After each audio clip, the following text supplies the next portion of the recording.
கொங்கு தேசத்துல கரூர்ல ஆனிலையில இருக்கிற சிவன் கோவிலுக்கு தினமும் ஒரு பெரியவர் பூமாலை கட்டி கொடுப்பாரு. அவர் பேரு சிவகாமி ஆண்டார். வைகரையில எழுந்து குளிச்சுட்டு ஒரு துணியால வாய மூடி தோட்டத்துல சரியா அந்த மலர் மலரும்போது அத பறிச்சு மாலை கட்டி சிவனுக்கு அர்ப்பணிப்பாரு. அன்னைக்கு மகாநவமி முதல் நாள்.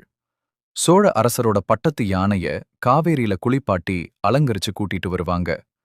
சிவகாமி ஆண்டார் வழக்கம் போல சிவனுக்கு மாலை அர்ப்பணிக்கிறதுக்காக பூக்குடையோட கோயிலுக்கு போயிட்டு இருப்பாரு. இந்த யானை சிவகாமி ஆண்டார் பின்னாடி ஓடி அவர் வச்சிருந்த பூக்குடைய பறிச்சு பூவெல்லாம் போட்டு சிதறடிச்சிரும். இத பார்த்து கோவமான சிவகாமி ஆண்டார் கத்திக்கிட்டு யானை பின்னாடி போவாரு. வயசானவரு ஒன்னும் பண்ண முடியாம கீழே விழுந்துருவாரு. இப்படி சிவனுக்காக கொண்டு வந்த பூக்களை இந்த யானை சிதறடிச்சிருச்சேன்னு சிவதான்னு உதவி கேட்டு கத்துவாரு. அப்போ அங்க எரிபத்த நாயனார் கையில மழுவோட வருவாரு. மழுன்னா கோடாரி. சிவகாமி ஆண்டார் கிட்ட என்ன நடந்ததுன்னு கேட்டு தெரிஞ்சுக்குவாரு. அந்த யானையை தேடி ஓடுவாரு. அந்த யானைய பார்த்ததும் மழுவோட அதை நோக்கி பாய்வாரு. எரிபத்த நாயனார் தன் கையில இருந்த கோடாலியால யானையோட தும்பிக்கைய வெட்டி வீசுவாரு.